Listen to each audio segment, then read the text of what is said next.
Polytechnic শিক্ষার্থীরা মনে করছেন যে বিসিএস প্রকৌশলী যারা তাদের 3 দফা দাবির কারণে প্রকৌশলের কর্মক্ষেত্র ছোট হয়ে আসবে এবং এতে করে পলিটেকনিক থেকে যারা পাশ করে কর্মক্ষেত্রে যাবেন তাদের কাজের সুযোগ অনেক কমে যাবে। এরই প্রতিবাদে মূলত তারা বিক্ষোভ দেখাচ্ছে। এই মুহূর্তে প্রায় 2 ঘন্টা থেকে রাজধানীর তেজগাঁও প্রধান সড়কে 7 রাস্তা এলাকায় অবরোধ করে পলিটেকনিকের ছাত্র এবং ছাত্রীরা বিক্ষোভ করছে। তাদের দাবিতে তারা অনড় রয়েছে এবং বলছে দাবি আদায় না হওয়া পর্যন্ত তারা রাজপথ ছাড়বে না।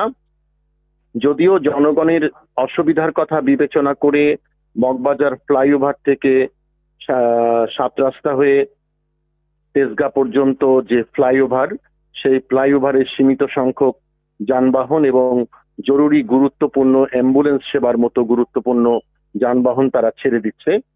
এদিকে বিদ্যমান যে সংকট, বিসিএস প্রকৌশলী এবং পলিটেকনিক প্রকৌশলীদের যে বিদ্যমান সংকট তৈরি হতে যাচ্ছে তার কতটুকু যৌক্তিকতা আছে এ নিয়ে দুপুর 2:30টার দিকে সচিবালয়ে সভায় বসবেন।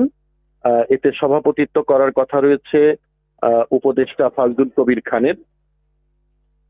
পলিটেকনিকের শিক্ষার্থীরা বলছেন এই সভায় তাদের পক্ষে যদি তাদের দাবি যদি আদায় না হয় তাহলে তারা কর্মসূচি চালিয়ে যাবে। আবি।